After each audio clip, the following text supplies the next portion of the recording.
अस्सलाम वालेकुम दोस्तों, वेलकम टू माय चैनल कहानी जंक्शन। रोजाना हॉस्टल कैंटीन में नाश्ते में खिचड़ी खाकर परेशान तलबा ने हॉस्टल वार्डन से शिकायत की और नाश्ते में दूसरी चीज देने का मुतालबा किया। वहाँ 100 में से सिर्फ 20 तालिब इल्म ही ऐसे थे जिनको खिचड़ी पसंद थी और वो तलबा चाहते थे कि रोजाना खिचड़ी ही बनाई जाए, जबकि बाकी के 80 तलबा तब्दीली चाहते थे। वार्डन ने तमाम तलबा नाश्ते के लिए वोटिंग करने को कहा। अब वो 20 तलबा जिन्हें खिचड़ी पसंद थी, इन सब ने खिचड़ी के लिए वोट दिया। बाकी के 80 अफराद में कोई हम आहंगी नहीं थी, मजीद कोई बातचीत भी नहीं थी और अपनी अकल और ज़मीर से कुछ फैसले भी नहीं किया, ना आपस में कोई सलाह मशवरा किया और हर एक ने अपनी अपनी पसंद के मुताबिक वोट दिया।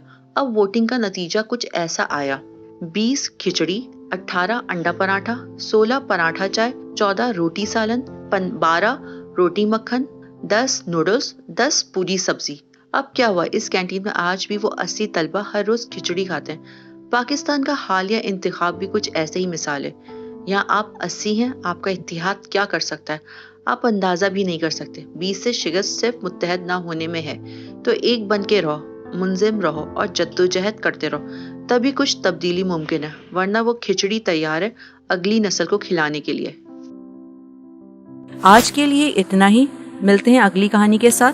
अपने कीमती फीडबैक देने के लिए वीडियो को लाइक एंड सब्सक्राइब जरूर कीजिए और अगर आपके पास भी ऐसी ही कोई इंटरेस्टिंग स्टोरी है तो डिस्क्रिप्शन बॉक्स में दिए गए जीमेल एड्रेस पर हमारे साथ जरूर शेयर कीजिए।